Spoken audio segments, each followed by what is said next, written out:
கர்த்தருக்கு சோத்திரம். சங்கீதம் 55வது அதிகாரம் 18வது வசனத்துல, திரளான கூட்டமாய் கூடி என்னோடு எதிர்த்தார்கள், அவரோ எனக்கு நேரிட்ட போரை நீக்கி என் ஆத்துமாவை சமாதானத்தோடு மீட்டு விட்டார்.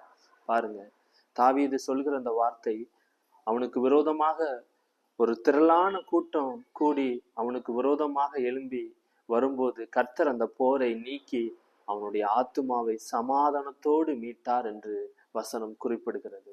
இதை பார்த்து கொண்டிருக்கிற நீங்க உங்க வாழ்க்கையில ஒரு போரை சந்தித்து கொண்டிருக்கலாம். உங்களுக்கு விரோதமாக ஒரு கூட்டம் எழும்பி உங்களை துரத்தி கொண்டிருக்கலாம். அதிலிருந்து நான் எப்படி விடுபட அப்படின்னு சொல்லி கர்த்தரை நோக்கி நீங்க வேதனையோடு கண்ணீரோடு கூப்பிட்டு கொண்டிருக்கலாம்.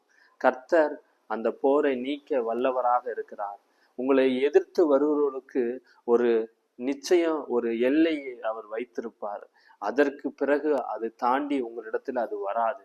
நீங்க திருப்பி பார்க்கும்போது அந்த எல்லையிலே உங்களை எதிர்த்தவர்கள் நிற்பார்கள். அதை உங்களுடைய கண் காணும். உங்களை துரத்தி கொண்டு வருகிற ஒரு கூட்டம் எந்த ரூபத்திலனாலும் வரலாம். ஏன்னா நீங்க ஆசீர்வாதமாக நீங்க இருக்கும்போது சில மனிதர்களுக்கும் சில நபர்களுக்கும் அது பிடிக்காம உங்களை சுற்றி ஒரு போரை அவங்க தயார் பண்ணி கொண்டிருக்கலாம். எந்த நேரத்திலையும் உங்களையும் உங்க குடும்பத்தையும் எதிர்க்கவும் அழிக்கவும் அவங்க துணிந்திருக்கலாம். ஆனாலும் கர்த்தர் உங்களோடு இருக்கிறார்.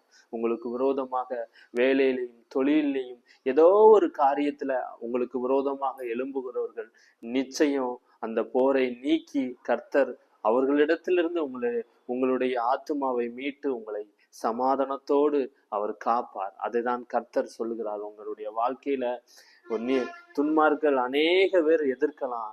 ஆனாலும் நீதிமான் நிச்சயம் விழுந்தாலும் எழுந்து நடப்பான் என்று பைபிள் சொல்கிறது. உங்களை முடைக்கிறலாம். உங்களுடைய வேலையில உங்களுடைய வருமானத்தை இல்ல உங்களுடைய வாழ்க்கையின் ஆசீர்வாதத்தை உங்களுடைய தொழிலை முடைக்கிறலாம் என்று சில நபர்கள் உங்களை சுற்றி வருவாங்க.